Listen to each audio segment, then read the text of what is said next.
Okay, hello everyone. Today I'm talking to Brian of London. Brian and we've been talking for quite some time, haven't we, Brian, about having an ongoing conversation about culture and identity. And this is our first go. Well, it's actually our second go. It was about 6 months ago we had a try, which failed. But so the idea is to start again and see where we get, really. Yes. Um, I was thinking perhaps the best way to start is perhaps we can give some background on each other. There's a big difference between you and me in that we're both English. I live in Catalonia. There's massive differences. It's obviously identity and culture is an issue here. You live in Israel. Perhaps give us some background on Yeah. how you got there, why you got there, what you're doing there, and just a quick overview, and I'll respond with my own point of view. We'll drive towards what joins us, which doesn't seem obvious at first. Yeah, I was born actually in South Africa, but I don't talk like this. But I was a baby when I went to England, and I grew up all my life in London. Went to school, universities, degrees, the whole nine yards. But I grew up as this kind of refugee from South Africa in England. But the identity that mattered to me was I was sort of London. That's what it felt like.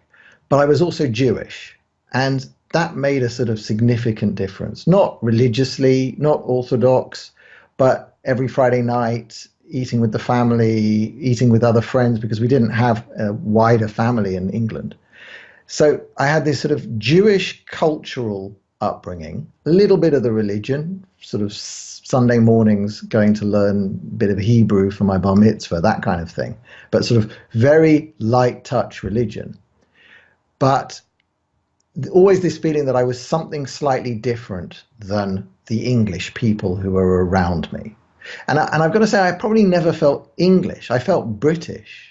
You know, I was an immigrant, and I was an immigrant from an English-speaking country. That's correct. That was South Africa.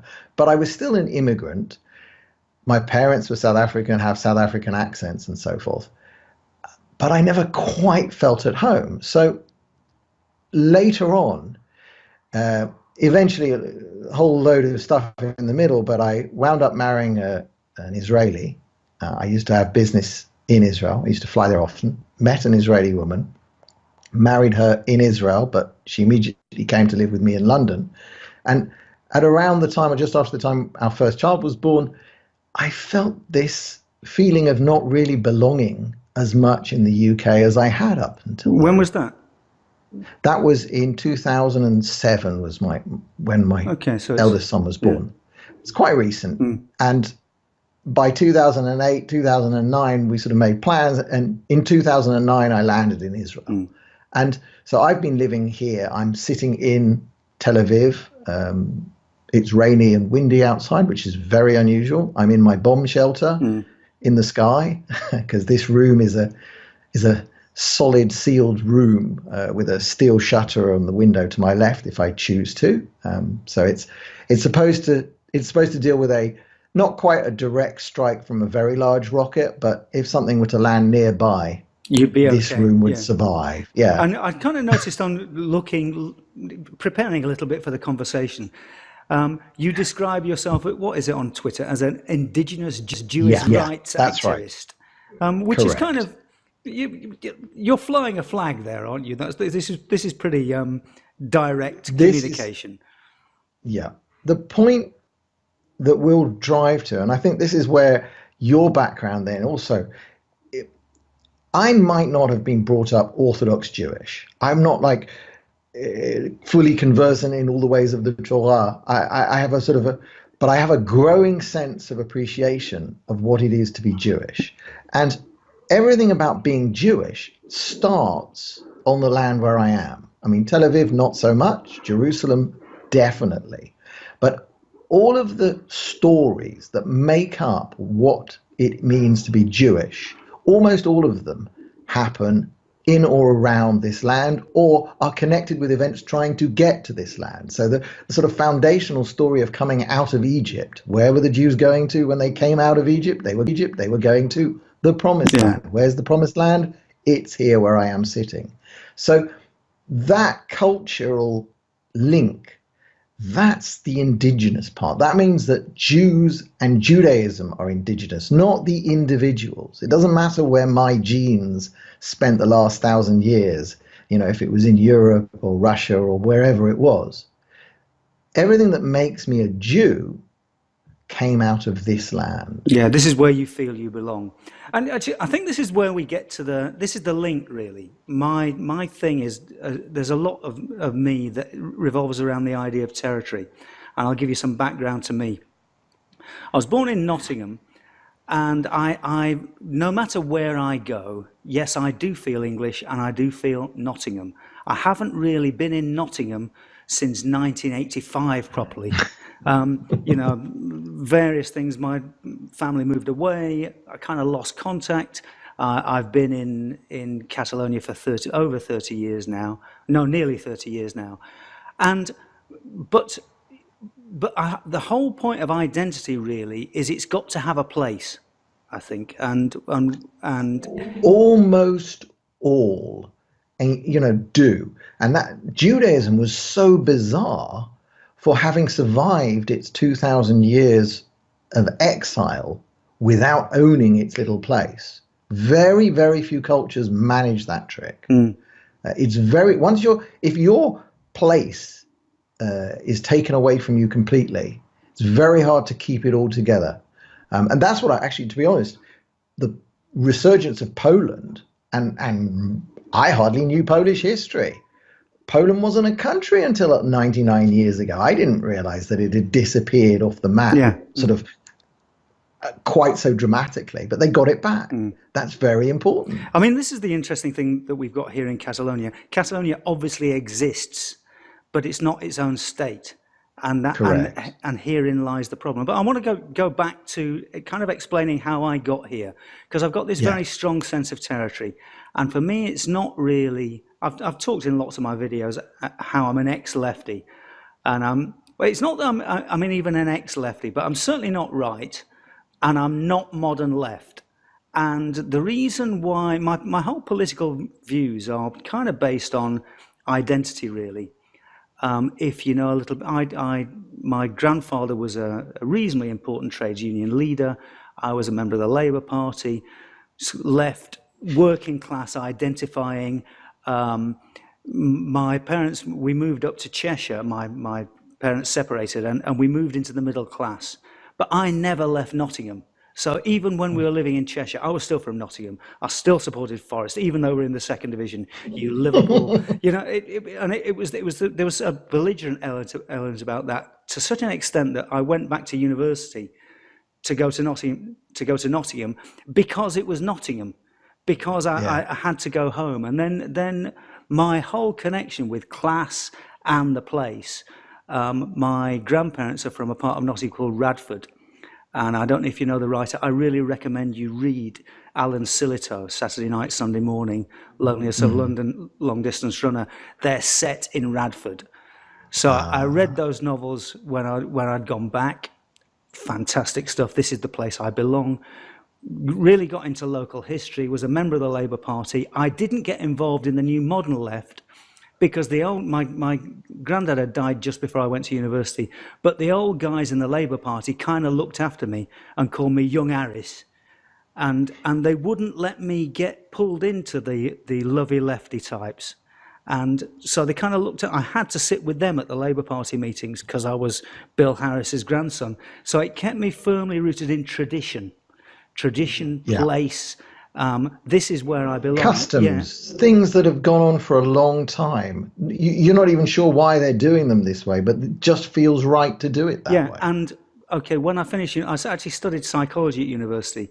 But then when I finished university, my first job was as a researcher on the Knott's Oral History Project, which involved me mainly interviewing old trades unionists.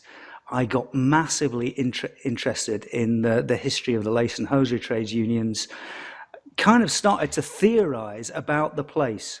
So my leftism was to a certain extent, when Robin Hood, the Robin Hood legend, steal from the rich and give to the poor, it's steal from the Normans to give to the Anglo-Saxons.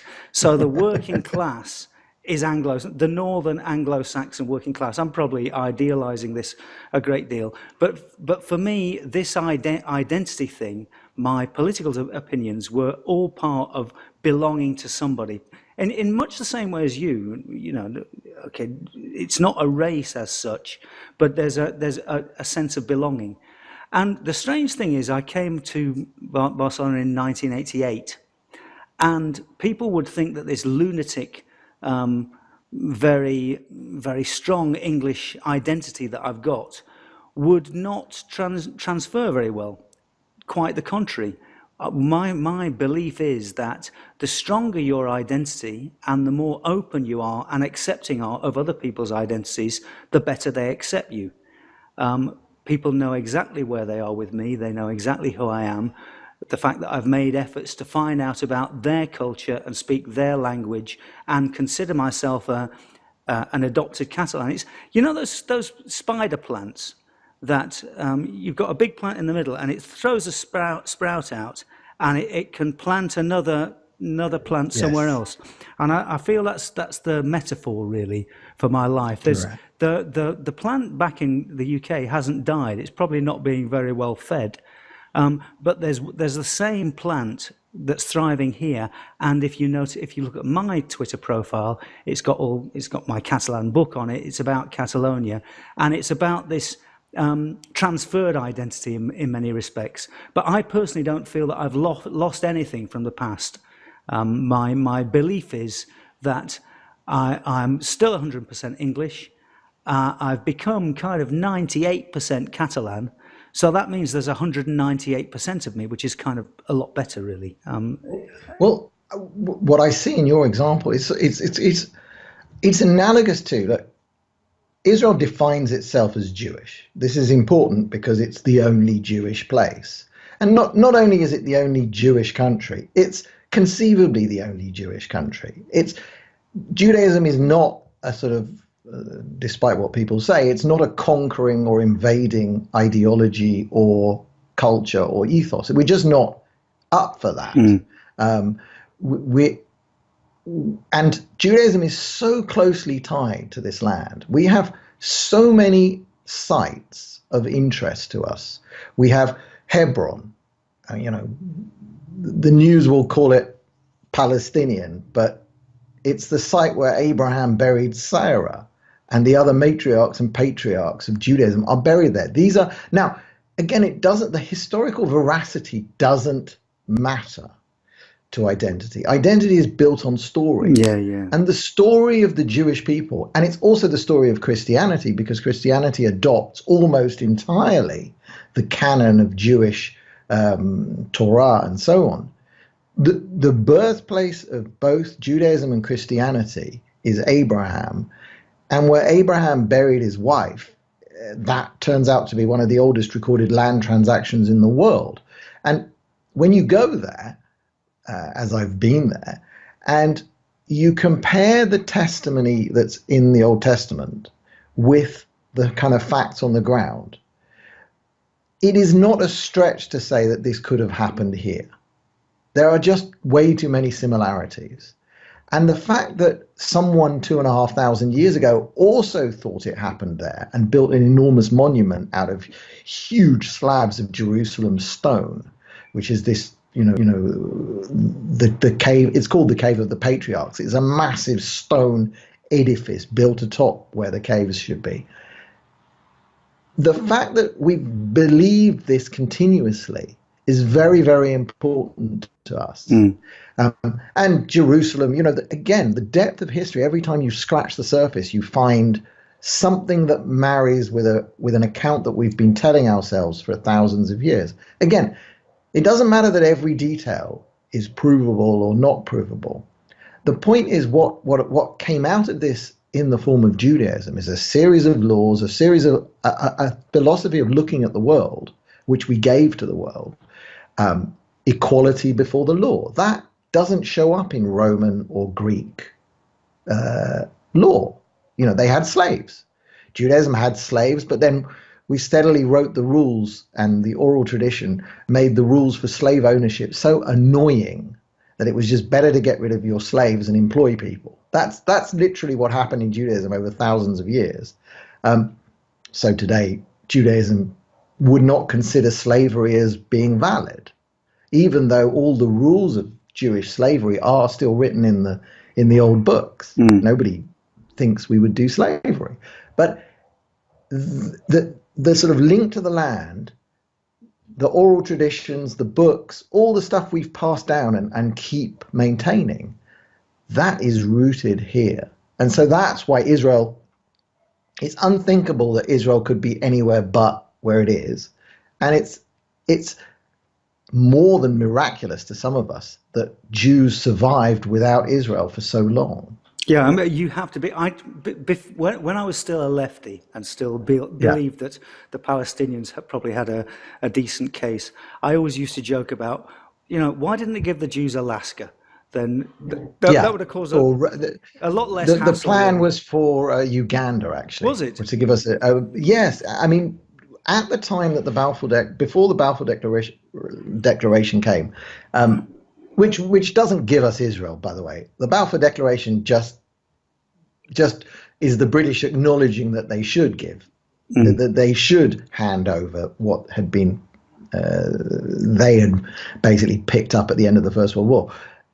Yeah, they were talking about Uganda plans and all sorts of other stuff, but none of that. The only people who could ever think that way would either be ultra-secular Jews or foreigners. It just doesn't fit. Yeah, you have to be there. And I think this is very much the same case here, really. And also the point you make about the stories we tell ourselves. Obviously, the Jews are one of the most important historical nations. The fact that the Catalans really got obliterated 300 years ago means that they don't have the relative importance in world history, which I think they should have.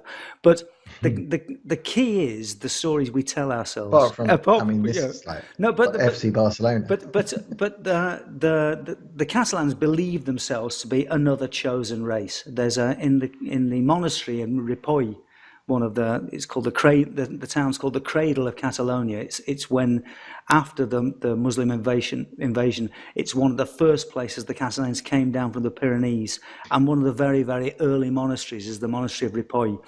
And if you come here, I really recommend you visit it, because it's got an alabaster portal that tells the story of the Catalans. Pretty much, it's like the Israelites coming back, because they'd come down from the mountains, they'd retaken their lands. They were kind of Visigoth Roman people, but they'd escaped as the Muslims swept through into France. And 80 years later, they came down from the mountains and repopulated the area. And it's very much a chosen race story.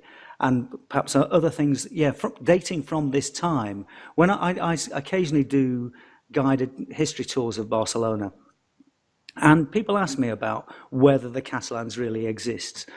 And my point on this is that simply because the symbols and the stories exist, that means they exist. Correct. And people don't really, they get hung up on, there are two parts here. There are facts and details, and there's enormous archaeological wealth to the Jewish story. But all of that is, you have to understand that the fact that we tell ourselves these stories gives them the importance. And I mean, like Moses coming down the mountain with the tablets.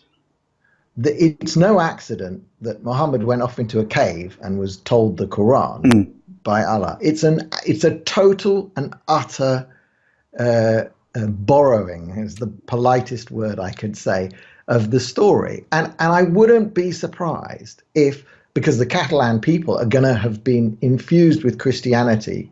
I mean, when does Catalonian history truly start? Is there a point or? Well, okay, the Catalan history, Catalonia came into existence. It was the buffer. The Muslims got all the way up to Tours in 732. Yeah. Then the Franks beat them back, and they decided to create a buffer zone called the Marca Hispanica, and this is basically the Catalan counties. All the Catalan counts were vassals of the Frankish kings, And in 987, Okay. the Muslims, Al-Mansur, the head of the Caliphate of Cordoba, came and attacked. The Franks didn't come and bail the Catalans out, so they declared independence. And essentially, one of the complaints that the Spanish have, they say, oh, Catalonia never existed because it was actually the county of Barcelona. But the Count of Barcelona was the leader amongst equals. So he controlled most of the Catalan counties. And because Barcelona was on the frontier between Christian and Muslim lands, he was the kind of kick-ass count. And in 987, they declared independence, which is why Catalonia says it's got a history of 1,000 years. This is disputed, but we kind of go back to this. I argue with Spanish nationalists all the time about this. Once again, it's irrelevant. This is the story we tell about ourselves. Correct. And you know, we've hit this period in time, I think, with Europe. I don't know if it's too soon to jump into it. Actually, I just want to pick you on one thing. That you just said it's when the Frankish kings didn't come to help. Let me tell a very quick story about Canada. I was in Canada, in Quebec, a long time ago for a conference, and we got drunk in a bar one night with a French-Canadian tour guide. And my friend and I had already noticed that if we tried to use our schoolboy French, which was sort of French, people sneered at us, and it was far better just to talk English. And we got drunk with this guy. He said, why do you seem to have a chip on your shoulder about the French, but less about the British? And they said, well, the British came here and invaded and conquered us. That's what the British do everywhere. But the French ran away and left us. and the sense of, the sense of real, this was nasty. Yeah. That lives with the French Canadians today, I believe. And it sounds like sort of the Franks running away and not helping with the fight. Well, no, that's because or not sending help. Well, they didn't send help, so the county of Barcelona declared independence, and the Count of Barcelona at the time was Count of Girona or Jay. You know, he was the boss man basically. Yeah. I don't think the resentment goes back to then. What's happened in history is Catalonia refers to itself as a terra de pas, which is a passageway land. The big problem that Catalonia has is it's stuck between France and Spain, two rather aggressive, big nations, and it's ended up being a passageway, and strategically it's in a very useful place in this nice little corner of the Mediterranean. It's got mountains to one side. It's an easily definable territory, and it's the best way to get up into Northern Europe. So. Yeah, because the Pyrenees are blocking the whole. It's very difficult to cross that. So if you want to get to Northern Europe, where are you going to go? You're going to go up through Catalonia, and we're being invaded again. That's the story of the Catalans, and so it's ping-ponged between. It's mainly been under French control, but it's mainly been under Spanish control, but it's been under French control a number of times, and Catalonia's got three main enemies, and I'll be politically incorrect here. It grew out of our fight against Islam, wouldn't have existed otherwise. It's fought on the Iberian Peninsula against Castile, not Spain, Castile for 1,000 years basically, and every now and again it's been invaded and screwed by the French. And consequently, it's fighting for its existence. And one of the reasons why I became I'm in love with them. I think they're great. Is basically because they've been hit so hard for so long. When I began to learn their history and find out that their language had effectively been illegal for 300 years, and you bastards are still speaking it. I just kind of admired the stubbornness, and I thought, yeah, this is a horse I'm prepared to back, because it's just cool, and it's a culture and an attitude, and there's an attitude, because I'm currently trying to write a book on the events of October, and the more I get into it, the more I think that what happened in October and actually what happened during the Civil War. Only the Catalans could do this. It's the only country that's ever had a large part of its territory controlled by anarchists reasonably effectively. Okay, it's not perfect. Controlled by Well, anarchists. It's like exactly. that. There were actually anarchists in government throughout the first 6 months of the Civil War. Okay, the behaviour wasn't perfect, I admit, but the lands were collectivized. You read and watch lots of interviews of people who lived through this. It seemed to work because the workers in control.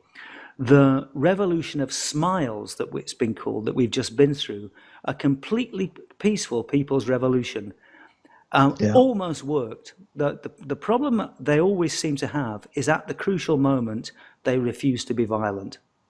And Let me tell you something. Take you back to you said something. You said language. That they made the language illegal.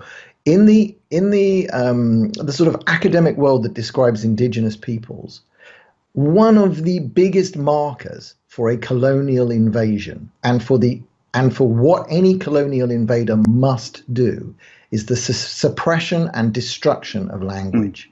You must destroy the language of the people you invade if you are to conquer them completely. And that is why when Israel was being reborn, they had this big discussion over what language to talk here, because Hebrew had not been a spoken language, and there are in fact religious arguments to say it shouldn't be a spoken language. The really religious say this is the language that the Torah is written in. It's too holy to use for everyday stuff because you're going to describe bad things and prostitutes and sexual assault. You're going to use this language for that, and language matters so much we shouldn't do it. And that was the religious argument against using Hebrew.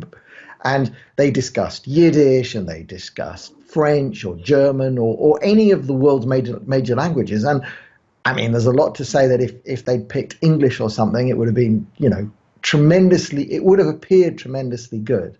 But by picking and reviving Hebrew, which obviously hadn't died out. We've been writing the Torah scrolls in Hebrew forever. That I can look at the Dead Sea Scrolls and recognize the same letters and words that are on billboards outside my window. So Hebrew didn't die, but it was so important that we brought it back into daily use. And having a Catalan language as distinct from Spanish, as distinct from anything around it, it's the mark of a people that have a deep-rooted sense of indigenous identity to where they are, that they survived a colonial invasion. Yeah, I mean, it's the defining factor. And the other interesting thing about being an adopted Catalan is it means that the entry level is relatively low. I don't pretend to actually be Catalan, but some of my mates will argue with you. If you tell me that I'm not Catalan, simply because I speak good Catalan, I've made the effort, and as far as they're concerned, that gives me. I'm not sure, obviously I wasn't born here. Things are slightly different, but the entry level to complete acceptance is relatively low, and language is the defining factor. And it's been 300 years, and it's fascinating if you look at the history. I was.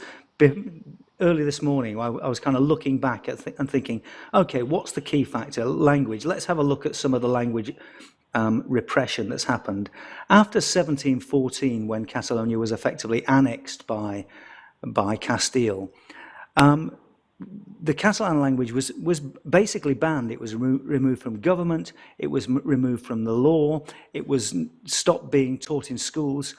All the educated classes stopped using it, and for a period in the theatre, all the stupid characters, the fools, they were the only people that came and this is classic colonial repression. And the point is, if you look around the world, we're faced with our own situation here with the Palestinian people who are the Arabs since 1963, who claim to be Palestinian. Again, look at the language. They speak Arabic. Where does Arabic come from? It comes from Arabia. The clue is in the name. And there is no element of Arabic that is native to here. And what did the massive Islamic waves of invasion do? They replaced local languages everywhere they went with Arabic. And they tried to do that. And that's one of the clearest signs that they're the colonial invaders and we're the indigenous people being taken. Now, I mean, obviously you kind of, they're here. We can't make them go away. They can't cease to exist, and they won't cease to exist. But one has to get the terminology right. We're indigenous people with indigenous rights. They sometimes have rights of long-standing presence. They've been in some of these places a long time. Okay, that's the starting point of the discussion, and it's the same all across Europe actually. And when you start to look, Europe's got so many of these local languages, and the EU seems to be the one that's very reluctant. They want diversity, they say, but they don't seem to want local European diversity. They want to squash Catalonia. They don't like the Poles being proud of themselves. It's very interesting when you start saying, what's indigenous, what grew up here, can we have pride in it? And the answer that comes from the modern far left and the cultural Marxists seems to be squash everything. Yeah, and it's removing cultural identity. I think the problem with the EU is they don't really know what they want. In many respects, what they've done is they've fostered, by talking about the Europe of the regions, they've fostered small nationalist movements, like in Flanders, like in Catalonia, the north of Italy, Scotland. Because they spoke about the Europe of the regions, as soon as it starts to become a reality, all of a sudden they decide they don't really want this because it actually means people standing up for themselves. They're kind of wandering around like a headless chicken, really, the EU, I think. Okay, let's move on and concentrate on the issue of, we talked about language. Do you think language is the defining factor of Israel? Is being an Israeli, no. Is language key, or is it religion, or is it ethnicity? Language is very important.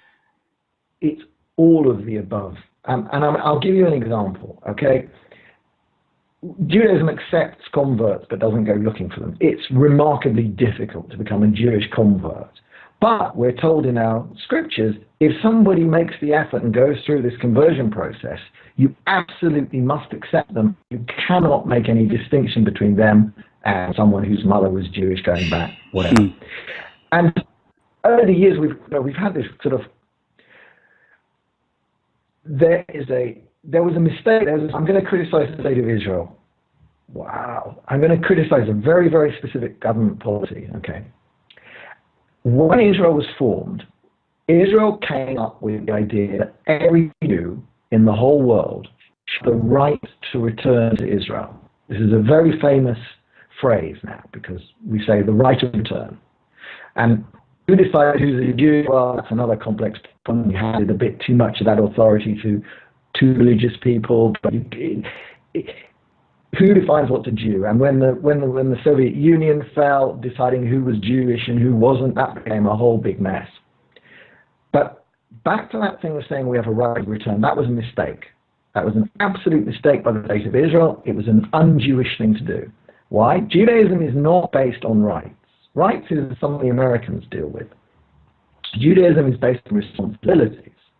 And the best example, the easiest one to explain, are the Ten Commandments. Most of those are responsibilities. I have a responsibility not to murder you. You don't have a right to life based on the Ten Commandments. But if everyone around you is following the responsibility not to murder, your right to life is assured. And the same with property. I have a responsibility not to steal. That grants others in my tribe and my area a right to property.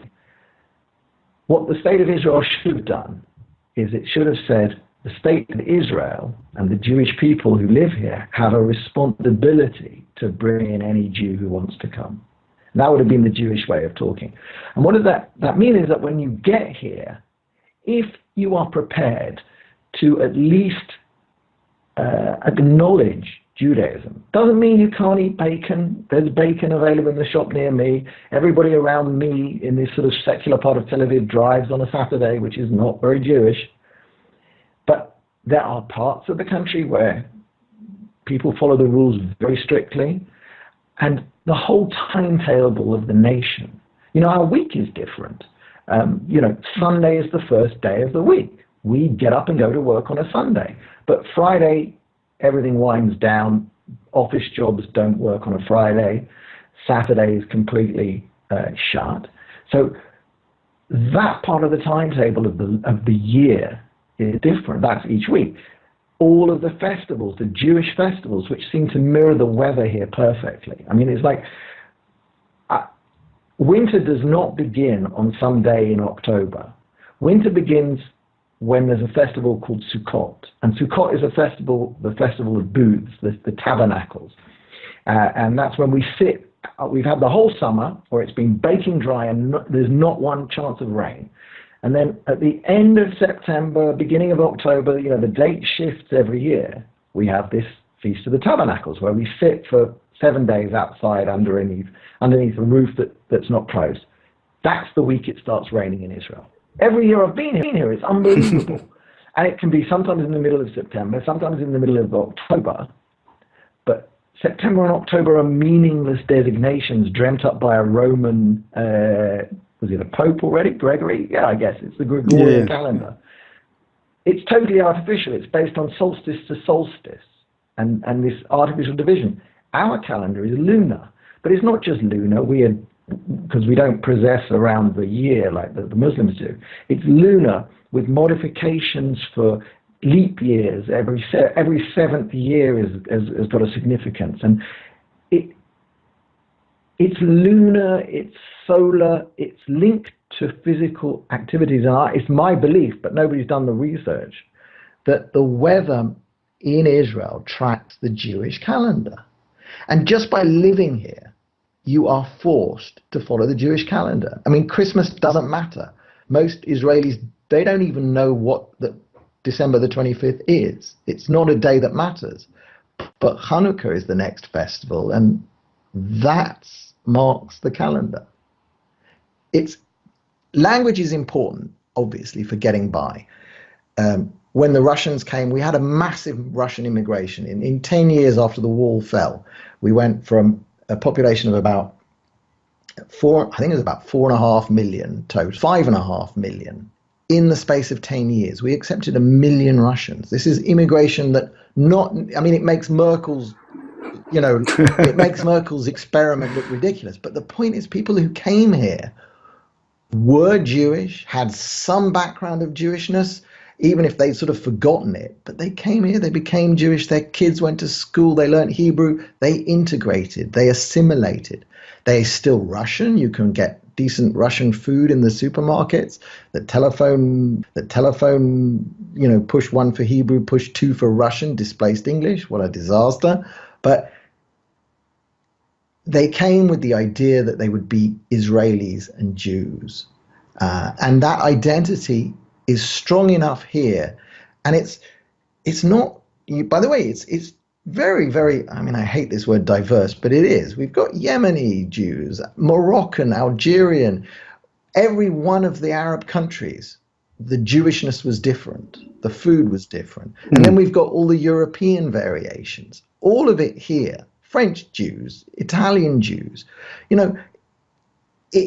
it's strange. They're all Jews. And the street sweepers are Jewish. We're not like this nation of lawyers and doctors only. The whole every sphere of society is filled with Jews. Yeah. That's what Israel is. So you have got a completely defining factor. You see, this is the problem that Catalonia has got.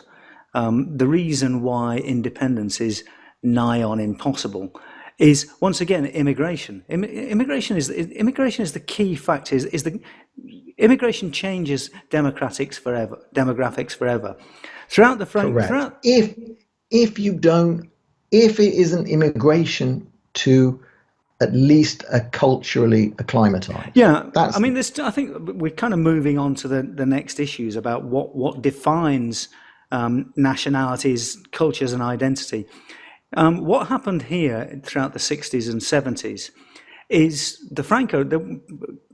Catalonia must have had a population of about, I need to check the figures, but must have had a population of about 3 million, 3.5 million probably, and more than 2 million Spanish speakers, mainly from the south of Spain, were transported in So the problem we've got now on the independence issue, if these people hadn't come, then Catalonia would have a relatively homogeneous identity. There would have been, there's always been Spanish and French immigration and Italians. There's always been a slow flow of immigration. It's got a very robust, Catalonia's got a very robust culture, so people assimilate in much the same way as I have done.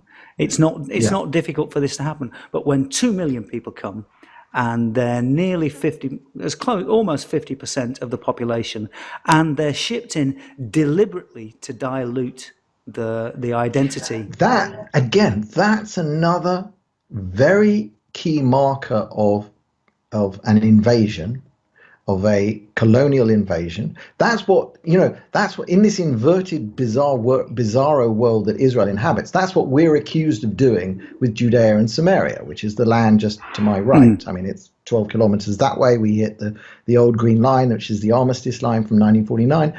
And over the side over there, which is as Jewish as you like, the entire 2/3 of the Bible takes place on the hills up there and the plains below. When Jews choose to move there, they're called settlers, and we're told that this is an invasion of Palestinian territory. When the only time that it was ever separated from the land that I'm sitting in now was that short period from 1949 till liberation in 1967. So that tiny little, and the same with East Jerusalem. Nowhere in history is there a designation of West and East Jerusalem prior to 1949 when the Jordanians captured it. Same as Berlin. In 1932, there was no idea of what an East and a West Berlin was.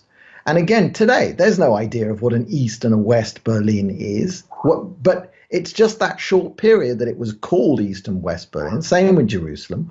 Why are we... But we, the Jews, are accused of transporting people in. It's just total ridiculousness. What did happen was that whilst the Jordanians held that land, I mean, this is a lovely story. You hear in the papers, you read all the time, something was built on private Palestinian land. Can I tell you how the designation of private Palestinian land largely comes about? The Jordanians had occupied the hills. And this whole Judea, Samaria. By the way, they changed the name, of course. Again, another marker of colonial imperialism. You got to change the names. So they didn't want to call it Judea because to have an Arab say Judea over and over is not good. So they called it the West Bank of the Jordan. Totally invented name, never existed prior to 1949. And the king needed money. And one of the best ways of getting money was he would give away land. And it was a gift with you'd get your parcel of land and you'd get your nice certificate. Abdullah bin somebody or other would get a plot of land and this dunams are his. And then what would happen the year later, the king's guys would turn up and say, now you have to pay tax on your land. So he would give away parcels of land and then try and raise taxes on it. And these people often never set foot on their land, never saw it. Most of them never even paid the taxes. But suddenly now there are all these documents floating around which NGOs sponsored by the EU dig around in Turkish, in basically records that came from the Ottoman Empire, because this was the Ottoman land registry system. And they dig out a record that Abdullah, whatever, was given this parcel of land by the king. And suddenly Israel kills itself in its own courts, deciding whether this particular guy owns a bit of land that we need to put a road on or something. But like you said, it's colonialism. If you're moving people into an area and you're doing it deliberately, it's a mark of trying to destroy whatever is there. Yeah, they even went so far. There's in central Catalonia, in a comarca, a county called El Bayes. There's a town called Badia del Bayes, and if you look on Google Maps, I'll send you a photo if you like. You can see that it's a map of Spain, and it's the urbanization, the streets, the top streets called Calle de Santander. So there's Calle de Andalucía, All the streets are named after parts of Spain. And they thought this was a fantastic joke. Where they were shipping all the Andalusians in, they'd put a map of Spain in the heart of Catalonia. I mean, it was actually but the interesting thing is, and this is what it makes me think often, at the same time, it's not fair to blame the migrants, really. The migrants actually were coming for work. The poor south of it's never the individuals, but there is often a guiding force. Yes. And this was definitely a case very rarely. I mean, and that's the point. It's like very rarely is it a conscious decision on the part of any particular individuals to, some tiny number might know what's going on, but most won't. And that to me is the story of what's going on with the Islamic invasion of Europe at the moment, which is an invasion. It's al-Hijra. They've got words for it. They've got history. They've got, the entire foundation of Islam is based on, you've done some great videos on this, on al-Hijra, on the movement of people to found an Islamic state. That's year zero of the Islamic calendar, not the birth of Muhammad like it is the birth of Christ, not some point where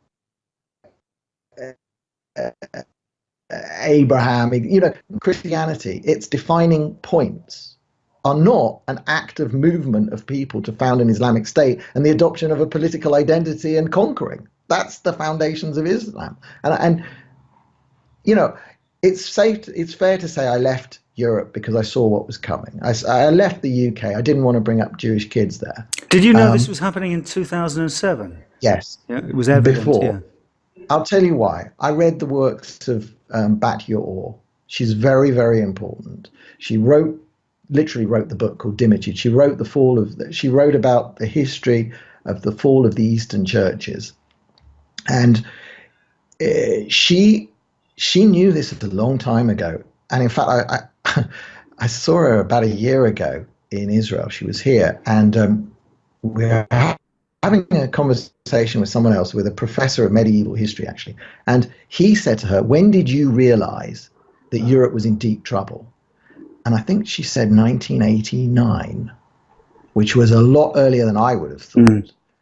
She saw the pathology of this idea that you want to prostrate yourself before Islam. So this is what's going on in Europe now, is they are dhimmis, they are subservient to Islam prior to Islam actually taking control. In the minds of the leaders of France and Britain and Germany, they have adopted all of the marks of an Islamic dhimmitude in advance. You can't criticize Islam. Everything that's going on with social media, with shutting down Tommy Robinson, with Jaden being arrested, all of this stuff is to stop criticisms of Islam. And it's not being done by the Muslims. In fact, there really doesn't seem to be all that much Muslim outrage at the moment. Most of it is done in advance by so-called Western governments, just trying to beat them to the punch. I mean, I can't work out why they're being so complicit in this. I mean, one of the interesting things that happened to me, I woke up relatively late, and it is because I left in 1988, and I wasn't as forward thinking. I was left wing. I played in reggae bands. It's had nothing to do with race or racism.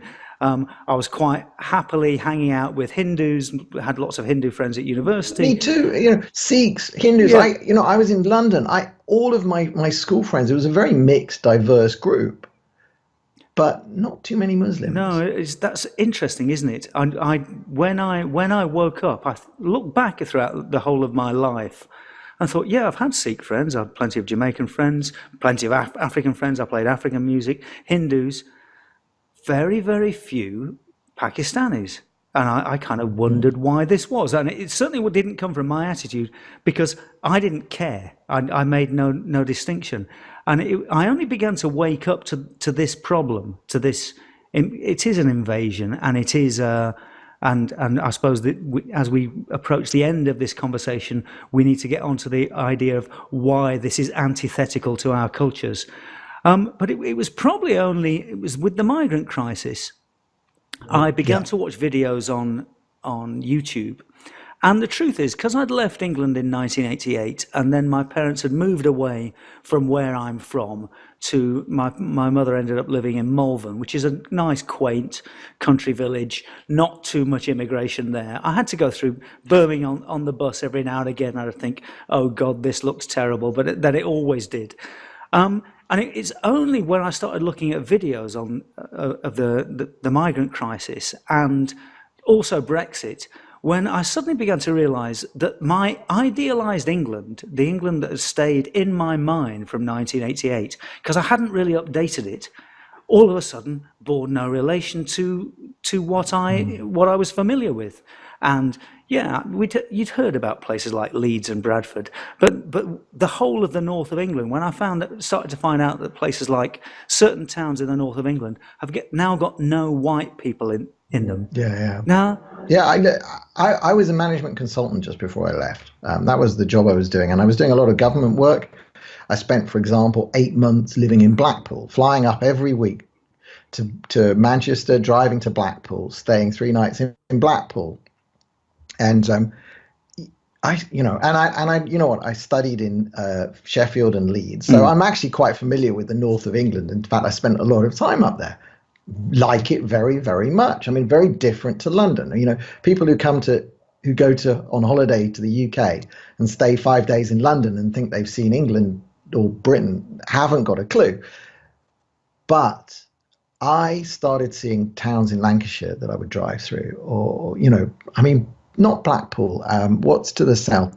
We went one night for football there. Blackburn. yeah, Very weird place. By the time, and this is 9 years ago, I could see there was going to be a problem here. There was just no hint that these people were going to become British. I won't even say English, British. Were they going to adopt a pride in the history of Britain, which one must have? I mean, one must be proud. Slavery, I love bringing up this. The defining feature of the British, and to a certain extent the Americans, was that they got it. And then they drove around the world with big kick-ass armies and stopped slavery. That's the contribution of Britain and America to slavery. but I think They stopped it. I think it runs even more deeply than this, and it's not a question of race. We began this conversation talking about the stories that we have. Yeah. Now, what's happened to me, and the reason why I'm an adopted Catalan, is I've taken on the stories that are here, and I haven't even got into telling you some of the great stories that they are, but they've become mine. They've become part of my own myth. I enjoy myths and legends and history, Yes. and and because I give guided tours occasionally, and because I write, I just really enjoy telling them.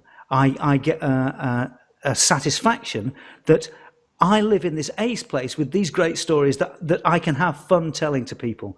Now, the question is that, and it goes more deeply than religion or language. It's when somebody goes to another country, they have to be able to make these stories their own at some point, or their children do. And when that shared narrative starts to disappear, then that's when the country starts to fall apart. You were talking earlier about the importance of the Jewish stories.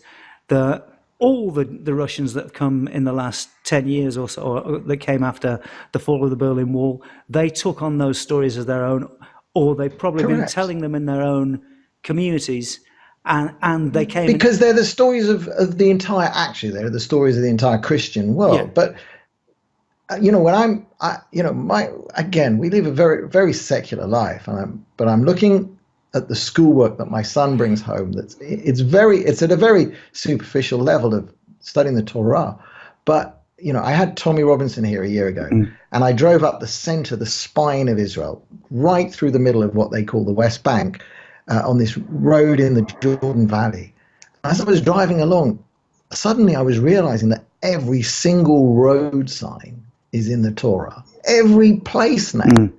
And Jericho and Shiloh, and they're all you need is a passing familiarity with the Bible, and every place name matters.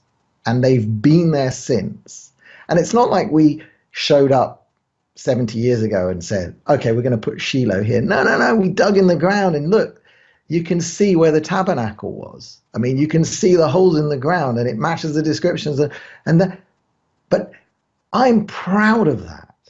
And most of the Russian Jews who came here, they're proud of it, and their kids become proud of it, and they go off to the army and fight to defend this place, because it really matters to us. And it's more important than, outside, people think Israel defines itself with the Holocaust. It doesn't. It really, really doesn't. It becomes that was a massively important event. But it didn't create Israel. It didn't create. The way I look at it is that that event happened because we didn't have Israel. It's not the event that happened to get Israel. We were well on the way to making an Israel. Had we done it 15 years earlier, and had the British not been in control and sending boats back, a heck of a lot more Jews would have got here. But you get there. You look around, you learn the language, your kids learn the language, you bring your kids up speaking the new language of the place, and you become more Jewish just by existing here. Yeah, and the great thing about stories and there are lots of elements. The great thing about stories and language is having an identity becomes the inoculation against the invasion. And I think sometimes, people are beginning to call me a Nazi here and all the stupid words they use. But beginning. Yeah, well, but in many respects, what I want to do here in Catalonia is I'm a visitor from the future. I've seen what's been lost in a place that I love. I'm not going to go back and live there now. Why do I care? Because my soul is imprinted on the place. It's because I belong there, and that's why I'm willing to. That's why I make friends with people in England. That's why I give them support. That's why I do the kind of interviews and videos that I do. But in reality, my priority has to be where I live and where my children will grow up and where my loved ones are, which is here. And one of the things that I want to warn them about is don't lose these stories. We're perhaps 10 years behind the UK at the moment, but political correctness is here. I also think one of the great inoculations, the fantastic nationalist, the show of nationalism that we've had in the last month, all the flag waving, this is a great inoculation against other cultures and coming here and believing that they're superior. I'm not even so worried. It's not a question of hate. Well, I don't like Islam, but it's certainly not a question of hating Muslims. But I don't want anybody else to become the dominant culture, because the Catalans... It's about supremacy. Yeah. Supremacists. But they are supremacist. They come with supremacy in mind. I'm not utterly and completely convinced, actually. I want to be a little bit more open-minded towards a lot of the Moroccans I've met. And I also think it's a question of time. It depends what the demographic is. The Muslim immigration really began here in the mid-90s. In 1995, there were about 30,000 Muslims. There are about 500,000 now. So that's enormous. So this is a massive change in a very short space of time. But unlike the Pakistanis in the north of England, they've not been here for 3 generations yet. So they're not settled in the same way. They haven't made the places completely their own in the same way. All I want to do is warn that this has happened in other places. This is what their religious text says. We've talked about Hijra before, and the supremacist writings. And it's not a question of, I've had arguments with people over this. It's not a question of all of them believing in this. It's a question of a small... Most don't. Most are ignorant. Yeah, but it's a question of a small but powerful few scaring the rest of the community Correct. into behaving in a certain way, and that's the danger we have to face, I think. Definitely. Look, I mean, we have a huge Muslim minority in Israel proper. Forget the Palestinian territories. Just the Arabs in Israel are 20% of the population, and they serve in the Knesset. They're judges, they're lawyers, they're doctors. I think that whilst the Jews were being strong, we did a better job. A couple of decades of peace processes causes a problem. I think that Islam can be lived, and I have to say, I think Islam can be lived alongside, but only if you sort of work by Arab rules. You show who's boss. Yeah. And you have to be resolutely strong all the time. And you have to disallow behaviors you don't like in the strongest of manners. And Israel sort of did that for a while, but we've fallen off the path. We have to be harsh from time to time. And that doesn't fit with the sort of the Western huggy-feely, everybody share a secret, there's no competitive spirit of the West that we seem to have arrived at the moment. No, we've got to have some competition. I mean, sport in Europe. By the way, England. This is what I loved about the EDL back from the start. And Tommy Robinson. Is it going to be the footy fans, the football firms that save Europe? I mean, and not just England. I mean, all across Europe, because there's an identity. There's an identity that people cling to. Mm. And is it the last acceptable one? Possibly. And the lefty lovies. One of the interesting thing about your average lefty lovey is they never like football. Oh, and they don't understand why people like it. They don't understand the inclusion, the feeling of belonging. Now, I was not a big football fan. I was more rugby and cricket. But I have come to understand what it represents in the culture. Yeah.